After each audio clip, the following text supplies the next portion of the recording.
आज इस वीडियो में हम प्रेरणा पोर्टल पर विद्यालय स्तरीय उपभोग प्रमाण पत्र को कैसे भरेंगे के बारे में पूरी जानकारी देंगे। तो आप लोग थोड़ा सा समय निकालकर वीडियो को पूरा जरूर देखिएगा, क्योंकि इस समय ये कार्य शीर्ष वरीयता का कार्य है। देखिए, जब भी प्रेरणा पोर्टल पर आपको बच्चों की डेटा फीडिंग करनी हो या उपभोग प्रमाण पत्र भरना हो, इसके लिए आपको प्रेरणा पोर्टल पर लॉगिन करना होता है। हालांकि आपको लॉगिन करना आता होगा, लेकिन जो हमारे नए साथी हैं जो पहली बार प्रेरणा पोर्टल पर लॉगिन करने जा रहे हैं, उनके लिए जो लॉगिन का प्रोसीजर है वो बताना आवश्यक है। तो देखिए, अगर आपको प्रेरणा पोर्टल पर उपभोग प्रमाण पत्र को भरना है तो सबसे पहले आपको प्रेरणा पोर्टल पर लॉगिन करना होगा। इसके लिए आपको अपने मोबाइल के किसी भी ब्राउजर के सर्च बार में टाइप करना होगा prerna.up.in और ये टाइप करके आपको सर्च कर देना होगा। जैसे आपने सर्च किया, आपके सामने कुछ ब्राउज फीचर्स आएंगे। इसमें सबसे पहला है मिशन प्रेरणा, आपको यहाँ पर क्लिक करना है। फिर आपके सामने प्रेरणा पोर्टल पर लॉगिन का पेज खुल के आ जाएगा। आपको सबसे पहले टीचर लॉगिन करना होगा। इसके लिए आपको बैंक डेटा अपलोड में जाना है। इसमें आपको सबसे पहली हेडिंग मिलेगी टीचर लॉगिन, आपको यहाँ पर क्लिक करना है। जैसे आपने टीचर लॉगिन पे क्लिक किया, टीचर साइन अप पेज आपके सामने खुल के आ जाएगा। इसमें सबसे पहले आपको यहाँ पर देखिए बैंक अपलोड पे क्लिक करना है। उसके बाद जो आपका रजिस्टर्ड मोबाइल नंबर है वो आपको रजिस्टर्ड मोबाइल नंबर वाले सेक्शन में आपको एंटर करना होगा। मैं अपना नंबर यहाँ पर एंटर कर देता हूँ। मोबाइल नंबर एंटर करने के बाद आपको वेरीफाई पे क्लिक करना है। फिर आपको यहाँ पर एक सेंड ओटीपी का ऑप्शन मिलेगा, आपको सेंड ओटीपी पे क्लिक करना है। जैसे आपने सेंड ओटीपी पे क्लिक किया, एक मैसेज आएगा कि OTP send successfully on your mobile, आपको ओके पे क्लिक करना है। फिर आपके मोबाइल नंबर पर जो ओटीपी आएगा वो आपको ओटीपी वाले सेक्शन में एंटर करना होगा। मैंने ओटीपी एंटर कर दिया है। उसके बाद हम यहाँ लॉगिन पे क्लिक करेंगे। जैसे आप लॉगिन पे क्लिक करेंगे, आपके सामने एक मैसेज आएगा, you are already login with another device, आपको ओके पे क्लिक करना है। फिर आपके सामने एक मैसेज आएगा कि do you want to log out, आपको ओके पे क्लिक करना है। फिर एक मैसेज आएगा कि you have log out successfully, आपको ओके पे क्लिक करना है। फिर एक मैसेज आएगा कि do you want to continue login, आपको ओके पे क्लिक करना है। तो जैसे आप ओके पे क्लिक करेंगे, आप प्रेरणा पोर्टल के डैशबोर्ड पर पहुंच जाएंगे। अब देखिए, आपको विद्यालय स्तरीय उपभोग प्रमाण पत्र भरने के लिए देखिए आपको ये 3 लाइन दिख रही होंगी, आपको यहाँ पे क्लिक करना है। अगर आपको ये ड्रॉप डाउन विंडो नहीं दिख रहा होगा तो आपको इन 3 लाइनों पर क्लिक करना है। तो देखिए, यहाँ पर जो दूसरी हेडिंग है वो है विद्यालय स्तरीय उपभोग प्रमाण पत्र, आपको यहाँ पर क्लिक करना है। अब जैसे आपने विद्यालय स्तरीय उपभोग प्रमाण पत्र पे क्लिक किया, विद्यालय स्तरीय उपभोग प्रमाण पत्र भरने का जो पेज है वो आपके सामने खुल के आ जाएगा। यहाँ पर सबसे पहले वित्तीय वर्ष लिखा होगा, उसके बाद जिले का नाम लिखा होगा, उसके बाद आपके ब्लॉक का नाम लिखा होगा, और आपने टीचर लॉगिन किया है तो आपके विद्यालय का नाम यहाँ पर शो होगा। अब देखिए, विद्यालय स्तरीय उपभोग प्रमाण पत्र भरने के लिए आपको कुछ जानकारियां यहाँ पर फिल करनी है, कुछ इन्फॉर्मेशन यहाँ पर फिल करनी है। ये इन्फॉर्मेशन आप कैसे फिल करेंगे और इन इन्फॉर्मेशन को भरने के लिए आप कहाँ से जानकारी प्राप्त करेंगे, आइए इसके बारे में समझाते हैं। देखिए, आपको जितनी भी यहाँ पर हेडिंग्स दिख रही हैं, जितनी भी एंट्रियाँ आपको भरनी है, इसके लिए हमने एक होमवर्क किया है। ये होमवर्क आप भी कर लीजिए, आप इसका एक रफ वर्क कर लीजिए। उसके बाद आप प्रेरणा पोर्टल पर आकर इस उपभोग प्रमाण पत्र को भर लीजिएगा, क्योंकि जब आप रफ वर्क करेंगे तो जो भी गलतियां होंगी आप उसको वहां सुधार सकते हैं। लेकिन अगर आप डायरेक्ट यहां पर भरेंगे और अगर आप इसे सेव कर देंगे तो आप चाहकर भी अपनी गलतियों को सुधार नहीं सकते हैं। तो देखिए, जितनी भी हेडिंग्स आपको यहाँ दिख रही है, मैं आपको ऊपर से नीचे तक दिखा देता हूँ। ये जितनी भी हेडिंग्स आपको दिख रही हैं, इसके लिए हमने एक रफ वर्क किया है। आइए हम आपको जो वर्क हमने किया है उसे बताते हैं और आपको समझाते हैं कि आप इन हेडिंग्स को, इन एंट्रियों को आप कैसे भरेंगे। अभी हमने प्रेरणा पोर्टल पर विद्यालय स्तरीय जो उपभोग प्रमाण पत्र है भरने का जो पेज खोला था, उसमें जो भी जानकारियां आपको भरनी थी वो हेडिंग्स हमने आपको दिखाई थी। उसमें सबसे पहले ए था, जिसके अंतर्गत जो पहली जानकारी आपको भरनी है वो ये है कि दिनांक 24 मार्च 2020 को उपलब्ध परिवर्तन लागत रुपए में धनराशि, यानी कि 24 मार्च 2020 को मध्याह्न भोजन के अंतर्गत जो परिवर्तन लागत उपलब्ध थी वो अमाउंट आपको यहाँ पर लिखना है। और इसमें जो दूसरी जानकारी भरनी है जो बी है, और इसके लिए जो दूसरा पॉइंट है वो ये है कि दिनांक 24 मार्च 2020 को उपलब्ध खाद्यान्न किलोग्राम में, यानी कि देखिए, जो पहली वाली जानकारी थी वो ये थी कि 24 मार्च 2020 को कुल उपलब्ध परिवर्तन लागत कितनी थी, कन्वर्जन कॉस्ट का जो अमाउंट था वो कितना था। और इसमें जो दूसरी जानकारी है वो ये है कि दिनांक 24 मार्च 2020 को उपलब्ध खाद्यान्न किलोग्राम में, यानी कि 24 मार्च 2020 को जब लॉकडाउन लगा तो उसके बाद आपके विद्यालय में उपलब्ध खाद्यान्न कितना था। अब आपको ये जो दोनों जानकारियां हैं ये भरने के लिए आपको अपने एमडीएम रजिस्टर पर जाना होगा। आप अपने एमडीएम रजिस्टर का 24 मार्च 2020 का पन्ना निकाल लीजिएगा। 2 पन्ने होंगे, एक बाएं साइड पन्ना होता है और एक दाहिने साइड पन्ना होता है। बाएं साइड वाले पन्ने पे कितने लाभान्वित बच्चे होते हैं और कुल कितना खाद्यान्न उनको दिया गया, डेट वाइज उनकी एंट्री होती है। तो जो दाहिने साइड वाला पन्ना होता है उस पर हम उस महीने में कितना खाद्यान्न प्राप्त होता है, जो प्रारंभिक अवशेष होता है वो कितना होता है, जो अंतिम अवशेष होता है वो कितना होता है, वो सारी जानकारियां लिखी होती हैं। अब आपको स्क्रीन पर मार्च 2020 का एमडीएम का पन्ना दिखाएगा और उस एमडीएम के पन्ने पे से आपको ये जो दोनों जानकारियां हैं ए और बी, एक बार मैं पुनः रिपीट करना चाहूंगा कि जो आपको ए और बी ये जो दो जानकारियां आपको भरनी है, ये आपको आपके एमडीएम रजिस्टर से भरना है। तो मैं आपको एमडीएम रजिस्टर का पेज दिखाता हूं, उसके बाद आपको उस पेज पे से कौन कौन सी एंट्रियां आपको ए में भरनी है और आपको बी में भरनी है वो आपको बताते हैं। देखिए आपको स्क्रीन पर मार्च 2020 के एमडीएम रजिस्टर का जो दाहिने साइड वाला पेज होता है, जिसमें आरंभिक अवशेष और उस माह में कितना खाद्यान्न और कितना धनराशि प्राप्त होता है और माह के अंत का जो अवशेष है जो लिखा जाता है, वो पेज आपको दिख रहा होगा। अब इसमें आपको देखिए यहाँ पर लिखा है कि माह के अंत में कुल अवशेष और यहाँ पर अमाउंट लिखा हुआ है। जो अमाउंट यहाँ पर आपको दिख रहा होगा वो है 1,39,240 रुपये और 60 पैसे। ये अमाउंट आपको ए हेडिंग में लिखना है। और उसके बाद देखिए यहाँ पर माह के अंत में कुल अवशेष खाद्यान्न लिखा हुआ है, जिसमें चावल है -115 किलो और जो गेहूं है वो है 343.30 किलो। आपको करना क्या है कि इन दोनों जो खाद्यान्न की मात्रा है, चावल और गेहूं की मात्रा, इन दोनों को जोड़ लेना है। तो देखिए जब आप -115 को 343.30 में जोड़ेंगे तो 343.30 में से 115 घट जाएगा और ये आ जाएगा 228.30 किलोग्राम। तो आप समझ गए होंगे कि ए हेडिंग में आपको कौन सा अमाउंट एंटर करना है और जो बी हेडिंग है उसमें कौन सा अमाउंट आपको एंटर करना है। यानी कि 24 मार्च 2020 को जो आरंभिक अवशेष था, यानी कि मार्च 2020 के पन्ने में जो अमाउंट शेष था वो था 1,39,240 रुपये 60 पैसे।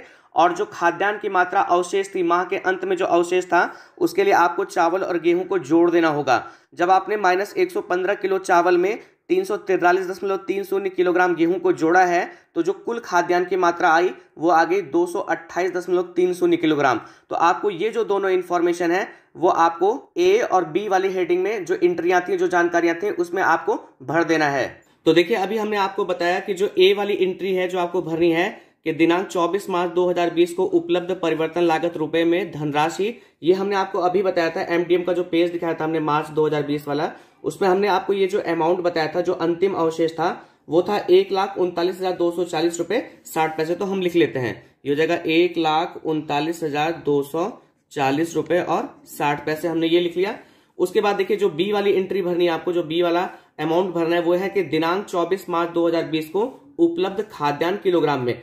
तो देखिए वो जो खाद्यान्न आया था, आपको बताया था मैंने कि 115 किलो चावल था, -115 किलो चावल था और जो गेहूं की मात्रा बताई थी, जब हमने उसको जोड़ा है तो ये टोटल आ गया था आपका 228.30 किलोग्राम। ये हो गया आपका जो खाद्यान्न की मात्रा, यानी कि जो अंतिम अवशेष था खाद्यान्न का एमडीएम रजिस्टर मार्च 2020 के, ये दोनों अमाउंट हमने आपको बता दिए। तो देखिए ए और बी क्लियर हो गया और ये आपको कहां से भरना है, एमडीएम रजिस्टर से। अब आइए आगे। अब देखिए जो सी वाला है, इसमें आपको बताना है कि वित्तीय वर्ष 2020-21 में परिवर्तन लागत मद में प्राप्त धनराशि। कहने का मतलब यह है कि देखिए 24 मार्च तक का तो आपने, 24 मार्च 2020 तक का जो अंतिम अवशेष था वो तो आपने लिख ही लिया है। अब आपको क्या करना है कि 24 मार्च 2020 के बाद 31 मार्च 2021 तक जितना भी पैसा एमडीएम यानी कि कन्वर्जन कॉस्ट का आपके एमडीएम के खाते में आया है वो सब आपको जोड़कर और आपको सी वाले में लिखना है। यहां पे लिखा है कि वित्तीय वर्ष 2020-21 में परिवर्तन लागत मद में प्राप्त धनराशि, यानी कि सत्र 20-21 में जितना भी पैसा एमडीएम का आया है यानी कन्वर्जन कॉस्ट का आया है वो आपको जोड़कर यहां पर लिखना होगा। मैं एक बार फिर से आपको यहां पर बताना चाहूंगा कि 24 मार्च 2020 तक का तो आपने लिख दिया। अब 24 के बाद अगर 25 मार्च को भी पैसा आया होगा तो वो आपको किस में काउंट करना है, सत्र 20-21 में काउंट करना है। चलिए मैंने इसका भी पूरा डिटेल बनाया है, वो मैं आपको दिखा देता हूं। देखिए जो सी वाली हेडिंग थी हम उसी के बारे में बता रहे हैं कि वित्तीय वर्ष 2020-21 में परिवर्तन लागत मद में प्राप्त धनराशि रुपए में। तो देखिए जब हमने अपने एमडीएम के पासबुक को प्रिंट करवाया तो जो जो अमाउंट हमें मिले वो क्या क्या मिले। इसमें सबसे पहले है कि 31 मार्च 2020 को प्राप्त धनराशि, देखिए 24 मार्च तक का हो चुका है। अब 24 मार्च के बाद जो जो अमाउंट आए हैं वो हमने लिखे हैं। तो 31 मार्च 2020 को प्राप्त धनराशि थी 36,557 रुपए। फिर 31 मार्च 2020 को दोबारा पैसा आया है वो है 7,140 रुपया। उसके बाद 27 जुलाई 2020 को जो पैसा प्राप्त हुआ वो है 13,707 रुपया। फिर 19 अगस्त 2020 को जो पैसा प्राप्त हुआ वो हुआ 30,352 रुपया। उसके बाद 30 नवंबर 2020 को जो धन प्राप्त हुआ वो हुआ 31,352 रुपया। उसके बाद 19 मार्च 2021 को जो कन्वर्जन कॉस्ट प्राप्त हुआ वो है 47,957 रुपया। उसके बाद 24 मार्च 2021 को जो धन प्राप्त हुआ वो हुआ 23,498 रुपया। उसके बाद 31 मार्च 2021 को जो धन प्राप्त हुआ वो है 3,546 रुपया। उसके बाद दोबारा 31 मार्च 2021 को जो धन प्राप्त हुआ वो है 98,640 रुपया। तो देखिए 31 मार्च 2021, देखिए सत्र 2020-21 की बात की जा रही है। तो 24 मार्च 2020 के बाद और 31 मार्च 2021 तक जो टोटल पैसा प्राप्त हुआ ये सारा हमने लिख लिया था और इसका जो टोटल किया हमने वो आ गया 2,92,749 रुपया। तो इसके लिए आप अपनी जो एमडीएम की पासबुक है उसे आप बैंक से प्रिंट करवा लीजिएगा और कुछ नहीं करना है आपको कि 24 मार्च 2020 के बाद और 31 मार्च 2021 तक जितना भी पैसा आया है आप उसे इस तरह से लिख लीजिए और उसका टोटल कर लीजिए। तो देखिए ये जो सी का जो अमाउंट है, जो देखिए अब हमको सी वाली जो एंट्री भरनी है उसका जो अमाउंट आया वो आ गया 2,92,749। तो ये अमाउंट हम लिख लेते हैं 2,92,749 रुपया। ये हमने जो सी में वित्तीय वर्ष 2020-21 में परिवर्तन लागत मद में प्राप्त धनराशि थी वो हमने लिख लिया। अब उसके बाद देखिए जो डी वाला है वो ये है कि वित्तीय वर्ष 2020-21 में विद्यालय हेतु आवंटित खाद्यान्न किलोग्राम में। ध्यान से समझिए आप, देखिए पहले तो क्या बात हुई कि 24 मार्च 2020 को जो परिवर्तन लागत उपलब्ध थी आपके एमडीएम रजिस्टर में वो लिखना था। फिर 24 मार्च 2020 को जो उपलब्ध खाद्यान्न था वो लिखना था। तो 24 मार्च तक की दोनों इंफॉर्मेशन आपने एमडीएम रजिस्टर से लिख लिया। अब उसके बाद क्या हुआ, 24 मार्च के बाद की बात करिए, क्योंकि 24 मार्च के बाद जो 3 चरण बने, जो आपका अप्रैल से जून, जुलाई से अगस्त और सितंबर से फरवरी तक का जो चरण बना, उसमें जो टोटल खाद्यान्न और पैसा आपके विद्यालय में आया था अब उसकी जानकारी आपको देनी है। तो यहाँ पर वित्तीय वर्ष 2020-21 में परिवर्तन लागत मद में प्राप्त धनराशि कही गई है। तो हमने 20-21 सत्र में जितना भी पैसा हमको प्राप्त हुआ था वो लिख लिया जोड़कर। अब इसी तरह से वित्तीय वर्ष 2020-21 में जो टोटल खाद्यान्न हमें प्राप्त हुआ वो हम यहां पर लिखेंगे।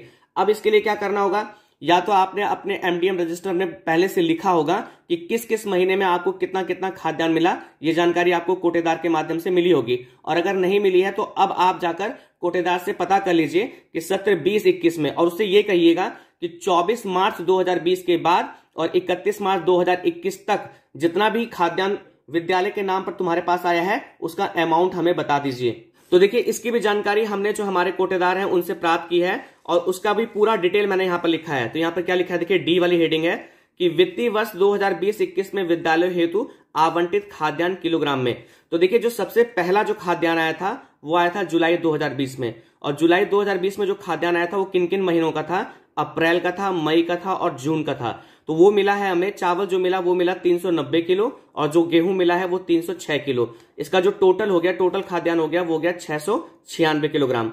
उसके बाद जो दूसरा खाद्यान्न आया वो नवंबर में आया 2020 में। देखिए जून तक का तो मिल गया था, अब जून के बाद जुलाई, अगस्त, सितंबर, यानी कि नवंबर में जो खाद्यान्न आया है वो जुलाई, अगस्त और सितंबर महीने का आया है। जो चावल आया था वो आया था 438 किलोग्राम और जो गेहूं आया था वो आया था 86 किलोग्राम। तो इसका जो टोटल होगा वो होगा 524 किलोग्राम। इसके बाद देखिए जनवरी 2021 में जो खाद्यान्न प्राप्त हुआ, देखिए सितंबर तक का मिल चुका है। अब अक्टूबर, नवंबर, दिसंबर का मिला था। तो चावल मिला था 325 किलोग्राम और जो गेहूं मिला था वो मिला था 168 किलोग्राम। इसको हमने जोड़ लिया तो ये आ गया 493 किलोग्राम। उसके बाद चौथा नंबर की फरवरी 2021 में जो हमें खाद्यान्न प्राप्त हुआ था, दिसंबर तक का मिल चुका है। उसके बाद जनवरी, फरवरी, मार्च का हमें मिला था 250 किलोग्राम चावल मिला था और 131 किलोग्राम गेहूं मिला था। ये जो टोटल मिला है वो मिला है 381 किलोग्राम खाद्यान्न। अब देखिए इसी समय डिमांड के अकॉर्डिंग हमें कुछ एक्स्ट्रा खाद्यान्न मिला था, जिसमें 431 किलोग्राम चावल मिला था और 215 किलोग्राम हमें गेहूं मिला था। तो इन दोनों का जो टोटल होगा वो होगा 646 किलोग्राम। तो इस तरह से आप भी जानकारी प्राप्त कर लीजिएगा और ये पूरी डिटेल आप बना लीजिएगा।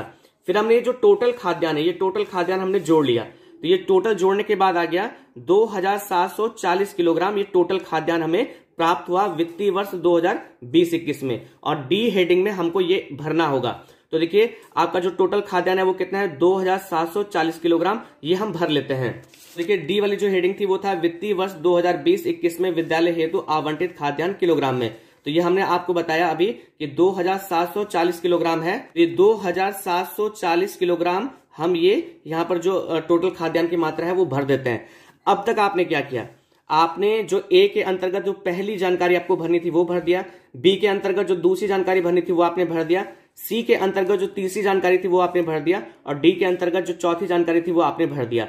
अब यहाँ पर अगले जो हेडिंग है वो क्या है, ई हेडिंग है। यानी कि ई जो आपको जानकारी भरनी है वो क्या भरनी है कि कुल धनराशि रुपए में ए प्लस सी। अब देखिए धनराशि वाली बात करते हैं, तो जो पहली ए वाली जो हेडिंग थी उसमें जो ए वाली जानकारी आपको भरनी थी वो ये थी कि 24 मार्च 2020 को जो उपलब्ध परिवर्तन लागत थी, यानी कि जो कन्वर्जन कॉस्ट था वो कितना था, 1,39,240 रुपए 60 पैसे। ठीक है, तो पैसे वाली बात कहां हुई, ए में। उसके बाद जो पैसे वाली बात हुई है वो सी में हुई है कि वित्तीय वर्ष 2020-21 में परिवर्तन लागत मद में प्राप्त धनराशि, वो मैंने टोटल जोड़ के आपको बताया था। तो अब ए और सी को आपको जोड़ना है। देखिए ए को और सी को जोड़ना है, तो ए सी यहां पर जोड़ के आपको यहां पर भरना होगा। अब भरना नहीं होगा, ये ऑटोमेटिक फिल हो जाएगा। जब आप प्रेरणा पोर्टल पर जो उपभोग प्रमाण पत्र भरेंगे तो ये आपको जो ई और एफ वाली जो हेडिंग है ये ऑटोमेटिक यहां पर फिल होके आ जाएगा।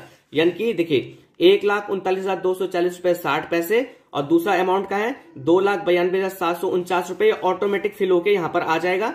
और उसके बाद देखिए कुल खाद्यान्न, तो खाद्यान्न की चर्चा कहां की गई कि दिनांक 24 मार्च 2020 को उपलब्ध खाद्यान्न, ये देखिए खाद्यान्न ये था जो अंतिम अवशेष था मार्च का। और उसके बाद देखिए वित्तीय वर्ष 2020-21 में जो खाद्यान्न मिला है वो कितना है, 2,740 किलोग्राम। तो ये दोनों जुड़ जाएगा, ये 228.319 किलोग्राम और 2,740 किलोग्राम अपने आप ऑटोमेटिक जुड़ेगा और वो अमाउंट यहां पर आ जाएगा। तो चलिए इतना काम हम पहले प्रेरणा पोर्टल पर कर लेते हैं, उसके बाद आगे की बात करते हैं। तो चलिए प्रेरणा पोर्टल पर हम जो विद्यालय स्तरीय उपभोग प्रमाण पत्र के अंतर्गत जितना भी होमवर्क था हमारा वो सारी एंट्रियां अभी भर लेते हैं। तो चलिए हम यहाँ पर विद्यालय स्तरीय उपभोग प्रमाण पत्र पर क्लिक करते हैं। इसमें देखिए सबसे पहला ए था कि दिनांक 24 मार्च 2020 को उपलब्ध परिवर्तन लागत रुपए धनराशि में, जो कि हमने आपको अभी बताया था, इसका जो अमाउंट था वो था 1,39,240 रुपये 60 पैसे। तो वो अमाउंट हम यहाँ पर एंटर कर देते हैं। तो देखिए हम टाइप कर देते हैं 1,39,240 रुपये और ये हो गया आपका 60 पैसे। उसके बाद जो बी वाला है वो है दिनांक 24 मार्च 2020 को उपलब्ध खाद्यान्न किलोग्राम में, ये था 228 किलो 300 ग्राम, ये भी हम यहाँ पर एंटर कर देते हैं 228 किलो 300 ग्राम, ये भी हो गया। उसके बाद हमें यहाँ पर वित्तीय वर्ष 2020-21 में परिवर्तन लागत मद में प्राप्त धनराशि, जो कि मैंने टोटल जोड़ के आपको बताया था 2,92,749 रुपया, वो भी हम यहाँ पर एंटर कर देते हैं 2,92,749 रुपये, ये हमने यहाँ पर एंटर कर दिया। उसके बाद जो डी वाला है वो है वित्तीय वर्ष 2020-21 विद्यालय हेतु आवंटित खाद्यान्न, ये जो मैंने आपको बताया था टोटल जोड़ के 2,740 किलोग्राम, वो भी हम यहाँ पर एंटर कर देते हैं 2,740, ये हो गया किलोग्राम। आपको किलोग्राम नहीं लिखना है, बस आप अमाउंट भरिएगा। अब मैंने आपको बताया था कि ई एफ में ये अपने आप टोटल होके आ जाएगा। तो इस तरह से हमारा जो उपभोग प्रमाण पत्र का पहला पार्ट है वो यहाँ पर कंप्लीट फिल हो जाता है। अब इसके बाद जो पांचवी हेडिंग है वो है लॉकडाउन की अवधि में छात्रों को एफएसए वितरण की स्थिति, यानी कि जो 76 दिन 49 दिन और 138 दिवस का जो खाद्यान्न और कन्वर्जन कॉस्ट आपने बच्चों को दिया था उसकी डिटेल आपको यहाँ पर फिल करनी है। अब ये डिटेल आप कैसे फिल करेंगे, इसके लिए दो बातें हैं, आप ध्यान से सुन लीजिए। अब देखिए जो टेबल हमने आपको दिखाई थी उसमें आपको तीनों चरणों का, जो अप्रैल से जून, जुलाई से अगस्त और सितंबर से फरवरी का जो टोटल खाद्यान्न आपने बच्चों को दिया है और कन्वर्जन कॉस्ट दिया है उसकी डिटेल आपको भरनी है। तो सबसे पहले मैं आपको जो 76 दिन का था अप्रैल से जून वाला वो आपको समझा देता हूं, उसके बाद हम आपको 49 दिन और 138 दिन का बताएंगे।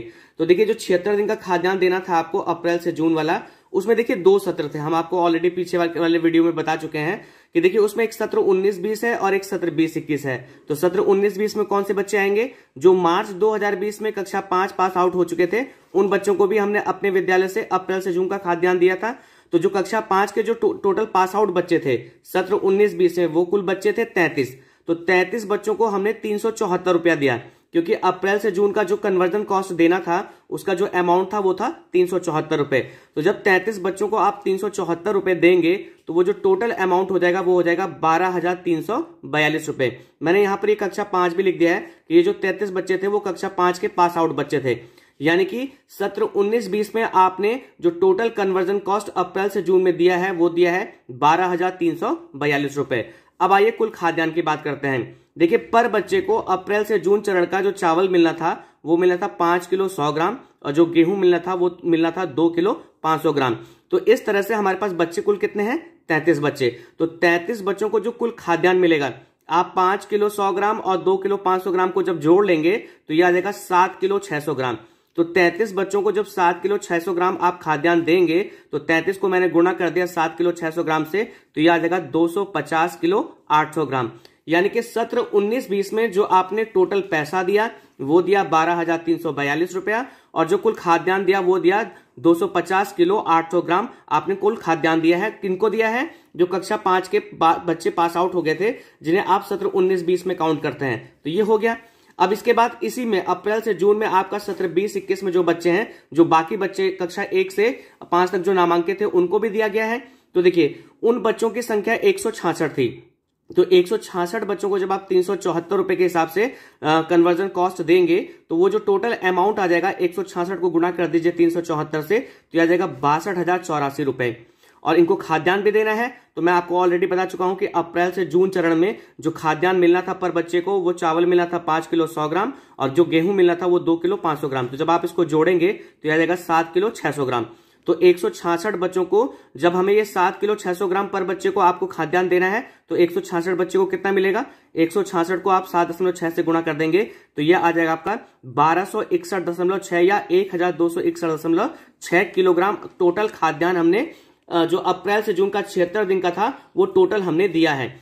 अब मैं इसी चीज को आपको प्रेरणा पोर्टल पे भी बताऊंगा, लेकिन फिलहाल आपको करना क्या है कि जो उस टेबल में जो उपभोग प्रमाण पत्र आपको भरना है, उसमें 76 दिन का जो आपको टोटल बच्चों की संख्या, टोटल कन्वर्जन कॉस्ट और टोटल खाद्यान्न जो आपको देना होगा, उसके लिए क्या करना होगा आपको कि देखिए पहले आप बच्चों को जोड़ लीजिए। तो 33 बच्चे ये हो गए और 66 बच्चे ये हो गए, तो टोटल कितना हो जाएगा? 199 बच्चे हो गए।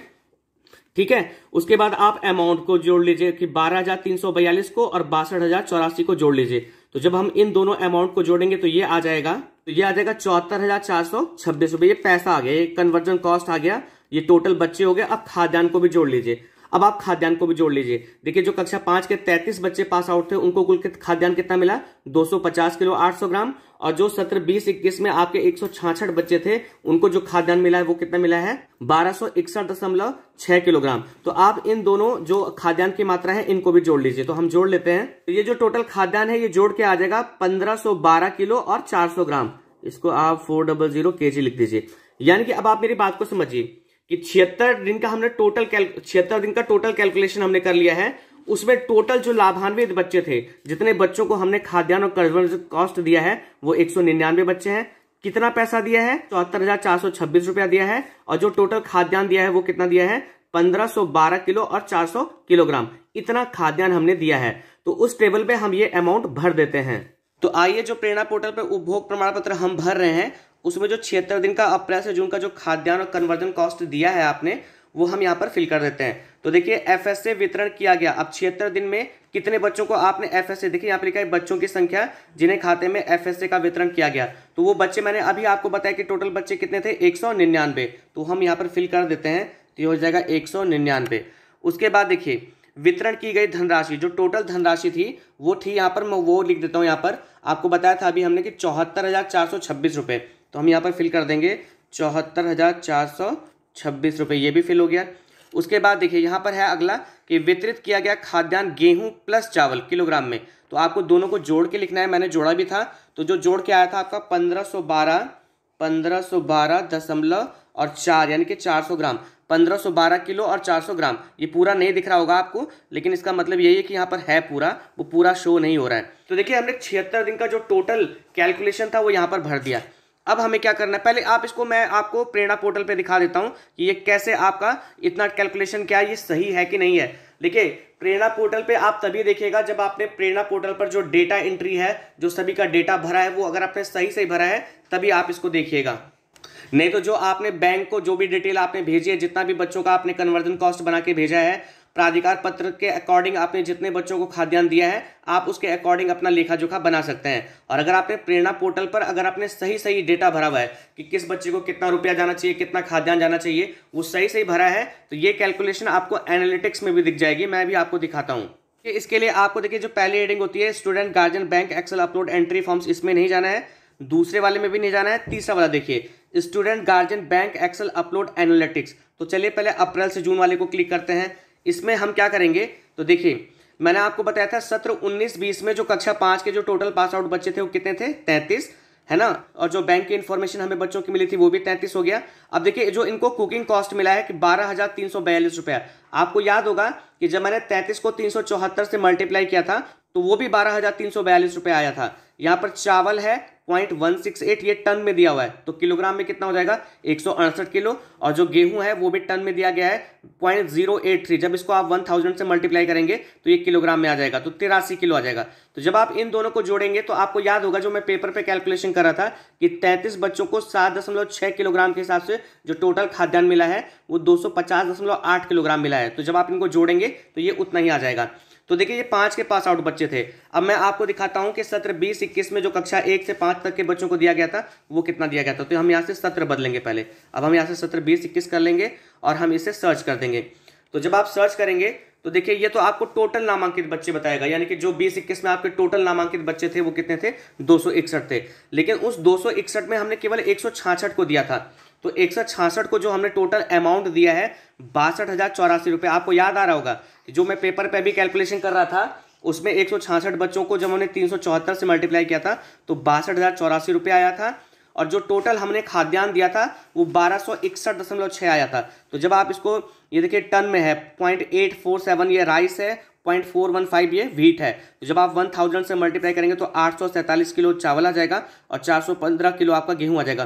तो इन दोनों को जब आप जोड़ लेंगे तो यहाँ पर राउंड फिगर में दिया गया है, जबकि हमने कैलकुलेशन की थी तो वो 1261.6 किलोग्राम आया था। तो इस तरह से आप चेक भी कर सकते हैं। अगर प्रेरणा पोर्टल पे आपने सही सही डेटा फीडिंग की है तो आप प्रेरणा पोर्टल से भी 76 दिन, 49 दिन और 138 दिन का जो टोटल बच्चों को आपने कन्वर्जन कॉस्ट और खाद्यान्न दिया है वो टोटल करके आप लिख सकते हैं। चलिए हम दोबारा उपभोग प्रमाण पत्र पे चलते हैं।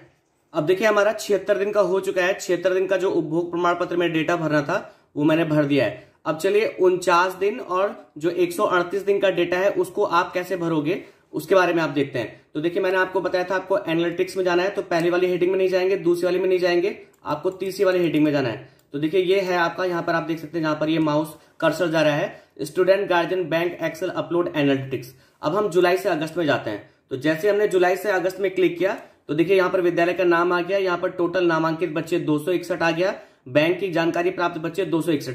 अब यहाँ पर आप थोड़ा सा मेरी बात को समझ लीजिए। जब भी प्रेरणा पोर्टल पर आप कोई नया रजिस्ट्रेशन करते हैं वो तीनों चरणों में दिखाई देता है। तो ये जो 261 बच्चे हैं ये आपको अप्रैल से जून में भी दिखेंगे, जुलाई से अगस्त में भी दिखेंगे, सितंबर से फरवरी में भी दिखेंगे। लेकिन इसका मतलब ये नहीं कि 261 बच्चे आपके जुलाई से अगस्त में थे। आप यहाँ पर आपने बैंक की जानकारी 261 की दे दी है, वो ठीक है, लेकिन आप इस बात को चेक कर लीजिएगा कि आपने जुलाई से अगस्त में कितने बच्चों को खाद्यान्न और कन्वर्जन कॉस्ट दिया था। आपने जितने बच्चों का डेटा फीड किया होगा उतने बच्चों का अमाउंट यहाँ पर आपको शो होगा। अब मैं आपको बताना चाहूंगा कि देखिए जुलाई से अगस्त में जो कन्वर्जन कॉस्ट आपको बच्चों को देना था वो था 243 रुपए 50 पैसे। लेकिन अगर आप एक 261 को 243 रुपए 50 पैसे से जब मल्टीप्लाई करेंगे तो ये इतना नहीं आएगा। ये है 222 बच्चों का पैसा है कि 222 बच्चों को हमने 56,606 रुपया और 43 पैसा दिया है। हालांकि यहाँ पर 261 शो हो रहा है, तो आप ये पूछेंगे जब हमने 222 बच्चों को दिया है तो यहाँ पर 261 क्यों शो हो रहा है। तो जो बाकी बच्चे थे उन्हें हमने 0 अमाउंट दिया हुआ है, क्योंकि वो बच्चे आपके जुलाई से अगस्त चरण में नहीं थे। और ऐसा भी हो सकता है कि जो 222 बच्चे हैं उन 222 बच्चों को पूरा अमाउंट न दिया गया हो, 243 रुपया 50 पैसा न दिया गया हो, क्योंकि शायद किसी का एडमिशन जुलाई के एंड में हुआ हो या अगस्त के मिड में हुआ हो, तो उनका अमाउंट अलग अलग था। तो ये डेटा फीडिंग अगर आपने बढ़िया से की होगी, सही से की होगी प्रेरणा पोर्टल पे, तो उसका एग्जैक्ट अमाउंट आपको यहाँ पे शो होगा। तो फिलहाल यहाँ पर हमारे 222 बच्चे हैं और हमने यहाँ पर उनको जो पैसा दिया है वो दिया है 56,606 रुपए और 43 पैसे। उनको जो चावल और गेहूं दिया गया है देखिए यहाँ पर टन में दिया गया है, तो आप 0.754 को 1000 से मल्टीप्लाई करेंगे तो 754 किलो आपका चावल आ जाएगा और 387 किलो आपका गेहूं आ जाएगा। तो जब इन दोनों को जोड़ेंगे तो इसकी कैलकुलेशन मैंने कर ली है, मैं आपको दिखाऊंगा। देखिए आप कॉपी पे देख सकते हैं, यहाँ पर 222 बच्चों को देखिए 56,606 रुपए 43 पैसे। देखिए यहाँ पर आपको दिख रहा होगा 56,606 रुपए 43 पैसे। ये यहाँ पर अमाउंट लिख दिया हमने और उसके सामने 1141 आपको दिख रहा होगा। यहाँ पर देखिए 1141 ये टोटल खाद्यान्न हमने जोड़ दिया। हमने 754 को और 387 को जोड़ दिया तो ये आ गया आपका 1141 केजी आपका टोटल खाद्यान्न हो गया। इसी तरह से हम आपको अब सितंबर से फरवरी का जो टोटल कैलकुलेशन है वो दिखा देते हैं। तो आप यहाँ पर डैशबोर्ड में चल जाइएगा, फिर आपको एनालिटिक्स में आना है, तो हम इसमें नीचे आएंगे तो हम यहाँ पर सितंबर से फरवरी खाद्यान्न और धनराशि की रिपोर्ट देखे पे क्लिक करेंगे।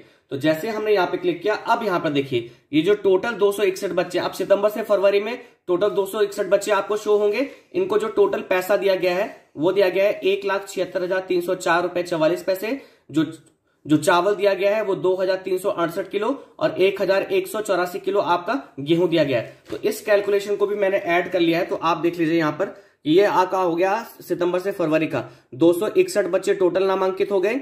ये हो गया आपका 1,76,304 रुपए 44 पैसे आपका टोटल कन्वर्जन कॉस्ट उनको दिया गया और 3,552 ये मैंने जोड़ दिया। आप यहाँ पे देख लीजिए कि 2,368 को और 1,184 को जब हमने जोड़ा है तो ये जोड़कर आ गया आपका 3,552 किलोग्राम आपका टोटल खाद्यान्न आ गया।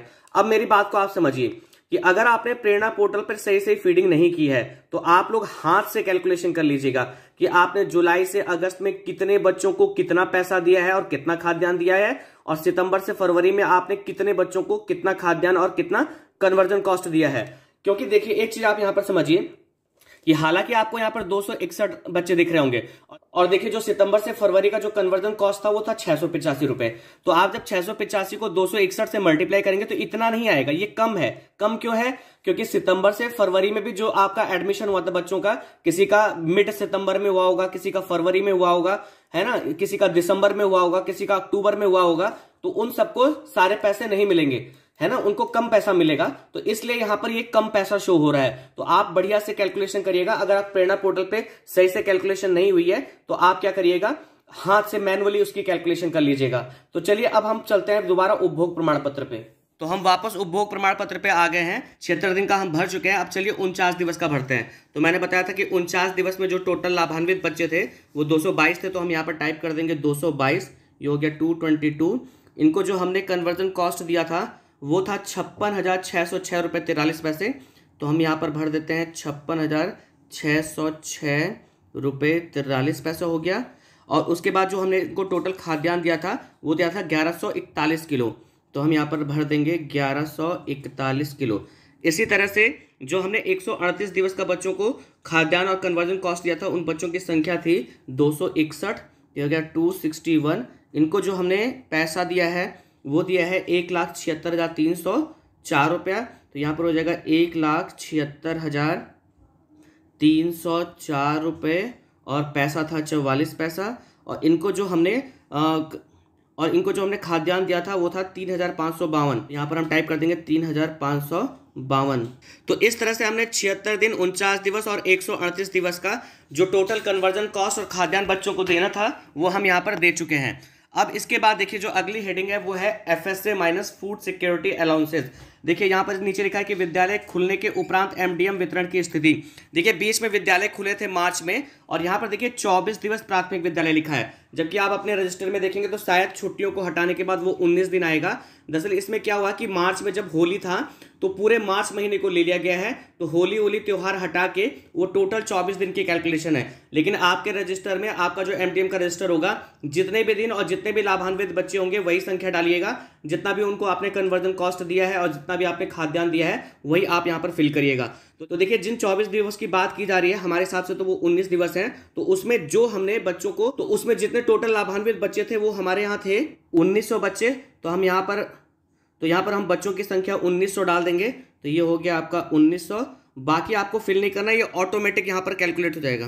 तो जैसे आपने बच्चों की संख्या 1900 डाली, वितरण की गई धनराशि और वितरित किया गया खाद्यान्न जो गेहूं प्लस चावल है वो ऑटोमेटिक यहाँ पर फिल हो जाएगा। अब देखिए यहाँ पर जो छठी हेडिंग है, अब आपको कुछ भरना नहीं है, सारी कैलकुलेशन यहाँ पर ऑटोमेटिक हो जाएगी। यहाँ पर जो छठवां जो एंट्री आपको भरनी है वह दिनांक 31 मार्च 2021 को अवशेष परिवर्तन लागत रुपए में। तो देखिए यहाँ पर 1,15,209 रुपये लिखा है। देखिए यहाँ पर जो टोटल कन्वर्जन कॉस्ट 24 दिवस का आया है वो 9,443 रुपये आया है। और जो टोटल हमने पैसा बच्चों को बांटा है वो यहाँ पर देखिए तीनों G1, G2, G3 जब ऐड होगा तो ये तीनों और प्लस ये जो बच्चों को हमने 24 दिवस का जो पैसा दिया है ये दोनों ऐड हो जाएंगे। और उसके बाद जो टोटल अमाउंट था आपका, जो टोटल A + C का अमाउंट था, देखिए ये जो A + C है इसमें से घट जाएगा और इसमें से घट जाएगा तो ये जो टोटल पैसा होगा वो आपका यहाँ पर रेस्ट बचेगा। इसी तरह से जो टोटल खाद्यान्न आपने 24 दिवस का दिया है बच्चों को ये 190 किलो। और जो यहाँ पर देखिए H1, H2, H3 का जो सम होगा, इनको जब आप जोड़ लेंगे इसको और ये जो आपका 24 दिवस का खाद्यान्न है इसको जोड़ लेंगे तो वो टोटल इसमें से देखिए यहाँ पर था आपका ये कुल खाद्यान्न आपका जो B + D था इसमें से घट के और वो टोटल शेष यहाँ पर बच जाएगा। तो तो इस तरह से आप अपना उपभोग प्रमाण पत्र जो प्रेरणा पोर्टल पे भरना है आप उसको भर सकते हैं। ये साथ के साथ इन्फॉर्मेशन आप फिल कर देंगे तो लास्ट में आपको यहाँ पर देखिए एक सेव का ऑप्शन दिख रहा होगा, आपको यहाँ सेव पे क्लिक करना होगा। जैसे आप सेव पे क्लिक करेंगे आपका जो ये उपभोग प्रमाण पत्र है वो प्रेरणा पोर्टल पर सेव हो जाएगा, फिल हो जाएगा। मैं आशा करता हूँ कि इस वीडियो के माध्यम से जो जानकारी मैंने आपके साथ में साझा की यह आपके लिए उपयोगी होगी। अगर आप प्रेरणा पोर्टल पर आपकी डेटा फीडिंग बढ़िया से नहीं हुई है तो आप मैन्युअली हाथ से कैलकुलेशन कर लीजिएगा कि आपने 49 दिवस, 76 दिवस और 138 दिवस का जो खाद्यान्न और कन्वर्जन कॉस्ट दिया है, वो जो आपने बैंक को डेटा भेजा था, कितने बच्चों का भेजा था और आपने कितना कितना प्राधिकार पत्र पे जो अमाउंट भरा था, खाद्यान्न का अमाउंट भरा था, वो कितना कितना भरा था, उससे आप कैलकुलेशन कर लीजिएगा।